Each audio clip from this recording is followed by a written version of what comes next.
علی خلق عظیم فستبصر ویبصرون، فرمایا کہ عن قریب ان کو بھی پتہ چل جائے گا، آپ کو بھی، کہ کون اخلاق کے عظیم مرتبے پر قائم تھا اور کون پاگل اور دیوانہ تھا۔ یہ لوگ پاگل دیوانے مجنون ہیں، اور آج ثابت ہو گیا۔ کوئی نام لیتا ہے ابو جہل کا، ابو لہب کا، ولید ابن مغیرہ، عتبہ ابن ولید، ان سرداروں کا جو یہ نبی کو تانے دیا کرتے تھے، سب کے قصے ختم۔ اب ہم ان کے کہتے ہیں بیوقوف تھے، سید الانبیاء کو انہوں نے دیکھا، ہم 1400 سال بعد بغیر دیکھے ایمان لا رہے ہیں۔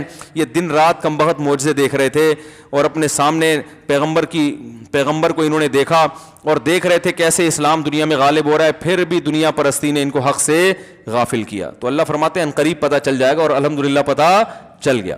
لو تدہنوا فیدہنون، فرمایا اصل میں ان کی خواہش یہ ہے، اصل مسئلہ دیوانگی اور جنونیت کا نہیں ہے، ان کو پتہ ہے کہ آپ مجنون اور دیوانے نہیں ہیں۔ اصل مسئلہ یہ ہے کہ لو تدہنوا، یہ چاہتے ہیں کہ آپ تھوڑا سا اپنی دعوت اور تبلیغ میں جو تھوڑا سا ریورس ہوں، اپنے موقف میں تھوڑی سی نرمی پیدا کریں، کچھ کمپرومائز کر لیں ان کے ساتھ۔ آپ نے بھی ایک دم جو دعوت دی ہے کہ سارے بت غلط، صرف ایک الہ، تو تھوڑا سا پروٹوکول ہمارے بتوں کو بھی دے دیں بھائی، بالکل غلط قرار دینے کے بجائے بھائی تھوڑا سا سب کو برا بھلا کہنے کے بجائے کسی کو مستثنا کر دیں۔ تو فیدہنون، فرمایا اگر آپ تھوڑا سا پیچھے ہٹے، فیدہنون، تو یہ بھی اپنے موقف میں لچک اور نرمی پیدا کر لیں گے۔ اسی کو سورہ یونس میں یوں بیان کیا کہ یہ کہتے ہیں وَإِذَا تُتْلَىٰ عَلَيْهِمْ آيَاتُنَا، جب ان پر ہماری آیات تلاوت کی جاتی ہیں، قَالَ الَّذِينَ لَا يَرْجُونَ لِقَاءَنَا، جن کے دلوں میں آخرت کا خوف نہیں ہے، وہ کہتے ہیں ایتی بِقُرْآنٍ غَيْرِ هَٰذَا أَوْ بَدِّلْهُ، کہ آپ اس قرآن کو یا تو مکمل چینج، آپ کو اگر سردار بننے کا شوق ہے نا، تو اس قرآن کے علاوہ کوئی اور کتاب آپ لے آئیں تو ہم مان لیں گے کہ آپ نبی ہیں اور آپ کو سردار مان لیں گے، لیکن یہ والا قرآن نہیں چلے گا۔ یہ تو بالکل کلیئر کٹ بات کر رہا ہے، یہ تو کہہ رہا ہے زانی، زنا حرام ہے، شراب حرام ہے، اور ایک خدا کی توحید کا قائل ہے، یہ تو باپ دادا ہمارے اتنے عرصے سے کیا گھاس کھا رہے تھے ہیں بھائی، تو یہ تو کلچر کو آپ بالکل ہی کیا کر رہے ہیں، چینج کر رہے ہیں۔ ایتی بقرآن غیر ھذا، تو کوئی اور کتاب لے آئیں، او بدلہ، یا اس میں کچھ چینجنگ کر دیں، اس میں کیا کر دیں، چینجنگ، کچھ آپ کا ہوگا، کچھ ہماری طرف سے ایڈیشن ہو جائے گی اس میں۔ تو جو نیا ایڈیشن قرآن مجید کا آئے گا وہ سب کے لیے ایکسیپٹیبل ہوگا، قابل قبول ہوگا۔ جیسے آج کل دنیا میں تحریکیں چل رہی ہیں نا کہ تمام ادیان کو ملا کے بولو بھائی ایک کھچڑی پکا کے رکھ دی جائے، اس میں ہندوازم کے لیے بھی جگہ ہو، اس میں سکھوں کے لیے بھی ہو، اس میں عیسائیوں کے لیے بھی ہو، اس میں یہودیوں کے لیے بھی ہو، کچھ اسلام کا بھی تڑکا اس میں لگا دیا جائے، صحیح ہے نا؟ ہندو مسجد جا رہے ہوں، مسلمان مندر جا رہے ہوں، کبھی کبھار ہندو مسجد آیا کریں تو کبھی کبھار مسلمان بھی مندر چلے جایا کریں، تو کبھی عیسائی جمعہ پڑھ لیا کریں تو کبھی آپ بھی چرچ چلے جایا کریں۔ اس سے کیا پیدا ہوگا؟ معاشرے میں محبتیں پیدا ہوں گی، برداشت پیدا ہوگی، اور معاشرے میں امن پھیلے گا وغیرہ وغیرہ، اور شدت پسندی کا اس سے کیا ہوگا؟ خاتمہ ہوگا۔ تو یہی وہ یہ کہہ رہے تھے کہ شروع میں تو کہہ رہے تھے آپ بالکل غلط ہیں، پھر کہہ رہے تھے چلو کچھ آپ کی کچھ ہماری کچھ درمیانی راستہ، مذاکرات کی میز پہ آ جائیں۔ تو قرآن میں اللہ نے جواب دیا قل ما یکون لی، آپ نے فرمایا گویا بزبان حال آپ نے یہ فرمایا کہ تم ابھی تک سمجھ ہی نہیں رہے کہ میرا دعویٰ کیا ہے۔ مذاکرات کی میز پہ وہ شخص تو بیٹھ سکتا ہے قانون کی تبدیلی کے لیے جو خود ایک قانون لے کر آیا ہو۔ آپ صلی اللہ علیہ وسلم اگر انسانیت کی خیر خواہی کے لیے خود ایک لا مرتب کرتے کہ بھائی یہ معاشرے میں غلط ہو رہا ہے، یہ صحیح ہو رہا ہے، تو اس کو ہم چینج کرنا چاہتے ہیں، کچھ چینجنگ آ جائے گی، تو اس میں جب مخالفت ہو رہی ہے تو بھائی کچھ تھوڑا سا لچک پیدا کر لو، something is better than nothing, تو یہ ایسے موقع پہ تو چلتا ہے، صحیح ہے نا؟ تو نبی نے کیا جواب میں یہ فرمایا کہ بھائی یہ قانون میں تھوڑی پیش کر رہا ہوں، میری رائے کا اس میں ذرہ برابر بھی دخل نہیں ہے، یہ ہے محمد صلی اللہ علیہ وسلم کی پوزیشن کہ میں اپنی طرف سے کچھ یہی میں تمہیں سمجھا رہا ہوں 13 سال سے، 10 سال سے یہی سمجھا رہا ہوں کہ بھائی میں جو کچھ کہہ رہا ہوں یہ میں نہیں کہہ رہا، یہ اللہ کہہ رہا ہے، میری زبان استعمال ہو رہی ہے، مجھ پہ فرشتہ وہی لے کر آتا ہے، اس کا پیغام ڈیلیور کر رہا ہوں تو اگر مذاکرات کرنے تو اللہ سے کرو نا, مجھ سے کیوں کر رہے ہو؟ نہیں آ رہی بات میرا خیال ہے. یہی تو فرق ہے اسلام میں اور دنیا کے دیگر قوانین میں, کہ دیگر قوانین کی نسبت کس کی طرف ہے؟ انسانوں کی طرف. اسلام کی نسبت اللہ کی طرف. اب اس میں چینجنگ کا آپشن ہی ختم کر دیا. یا تو مسلمان یہ مانے کہ یہ اللہ کا قانون نہیں ہے, پھر وہ کہہ سکتا ہے زمانے کے حساب سے اس میں کانٹ چھانٹ ہم کریں گے. بھائی آج کل پردہ بڑا مشکل ہے تو تھوڑا پردے کی سیٹنگ آؤٹ کر دو. آج کل ڈپریشن بہت زیادہ, ایکچولی آج کل جو لبرل لوگ آ رہے ہیں نا, جو دین میں چینجنگ کرتے ہیں, وہ اسی قسم کے ٹوپی ڈرامے والی باتیں کر رہے ہوتے ہیں. ایکچولی اصل میں اب آپ خود دیکھیں ایک آدمی کہاں جائے بیچارہ, ایکچولی کر کے نا اب ڈپریشن میں ہے تو شراب کے 2 گھونٹ پی لیے تو کیا ہو گیا اس سے, تو ایکچولی کر کے اب 4 شادیوں پر بھی اسی طرح پابندی لگاتے ہیں. بھائی وہ زمانہ اور تھا, بڑی طاقتیں ہوا کرتی تھی مردوں میں اس وقت, اور اس وقت بڑا حوصلہ تھا. اس زمانے میں بھائی نہیں ہو سکتا. آج کل دیسی گھی کہاں کھا رہے ہیں, ڈالڈے کھا کھا کے تو جوان ہو رہے ہیں بچے ہیں. وہ زمانہ اور تھا, یہ زمانہ اور ہے بھائی. نہیں تو ہر چیز کا بیڑا, داڑھی پر بھی یہی. بھائی وہ داڑھی تو اس زمانے کا کلچر تھی, وہ تو سب رکھا کرتے تھے. ابو جہل کی بھی داڑھی تھی, ابو لہب کی بھی داڑھی تھی, اور فرعون کی بھی داڑھی تھی. تو کلچر کے حساب سے رکھا ہے. تو آج تو ایک ماڈرن دور ہے, داڑھی رکھ کے تو آپ عجیب سے لگتے ہیں معاشرے میں. پڑھا لکھا آدمی تو وہی ہوتا ہے جو بالکل کلین شیو, خدا نہ خواستہ کسی بغیر داڑھی والے کا مذاق اڑانا مقصد نہیں, لیکن جو داڑھی کا انکار کرتے ہیں ان کے دلائل یہی ہوتے ہیں. بھائی وہ کلچر تھا تو نبی نے حکم دے دیا کہ بڑھا لو, تو ہر حکم کو کا بیڑا غرق ہو رہا ہے کہ نہیں ہو رہا؟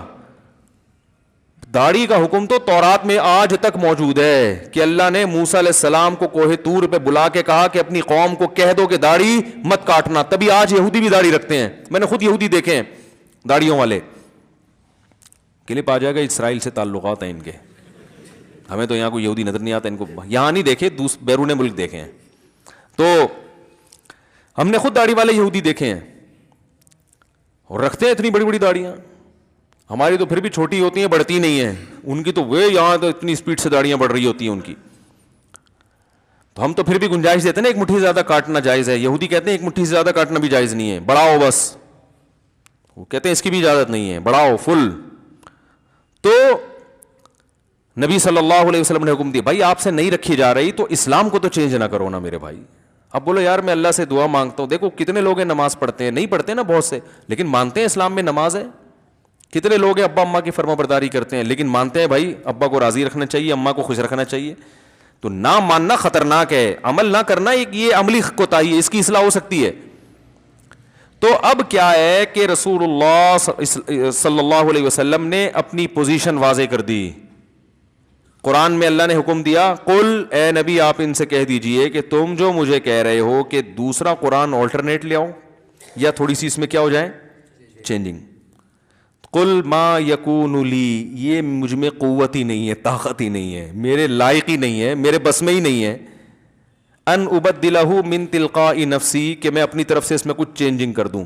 بلکہ میں تمہیں اس سے بڑھ کر ایک اور بات کرتا ہوں کہ میں جو لا بیان کر رہا ہوں نا, اس میں چینجنگ کا تو سوال ہی پیدا نہیں ہوتا.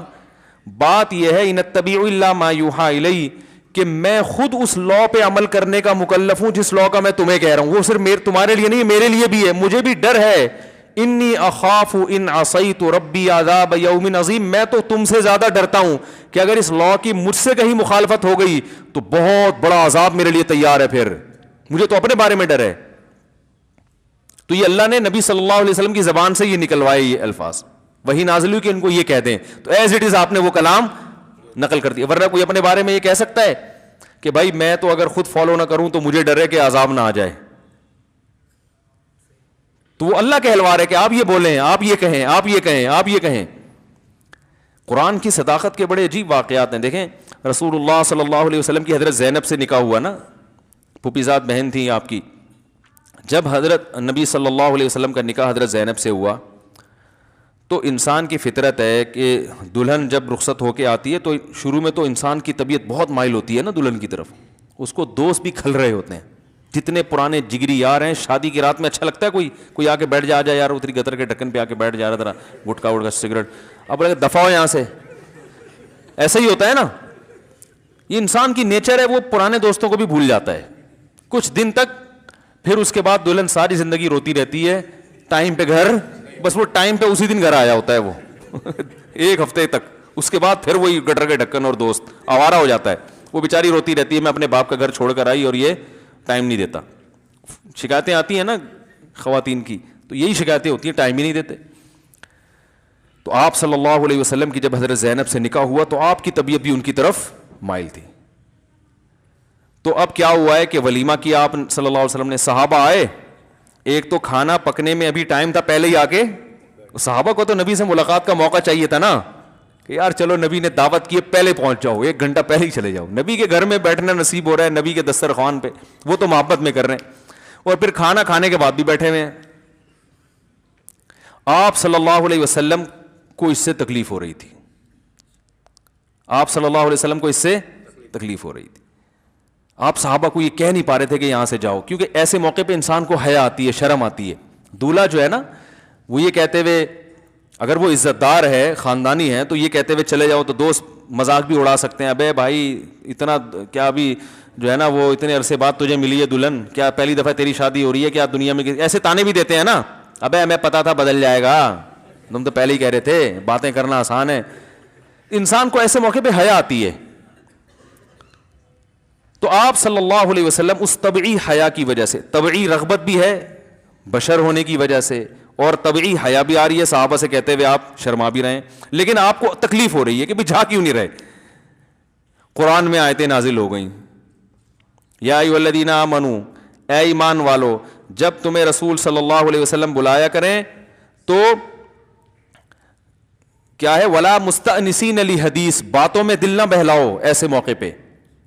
اور وہ کیا ہے پوری آیت پڑھو بھائی کوئی حافظ, الی طعام غیر ناظرین الہ, جب کھانے کی طرف تمہیں بلایا جائے تو اس طرح سے جاؤ کہ اس کے پکنے کا انتظار نہ کرو, جب پک جائے پھر پہنچو وہاں جا کے, ابھی پکا ہے نہیں پہلے سے. کتنا کلیئر قرآن نے بیان کر دیا.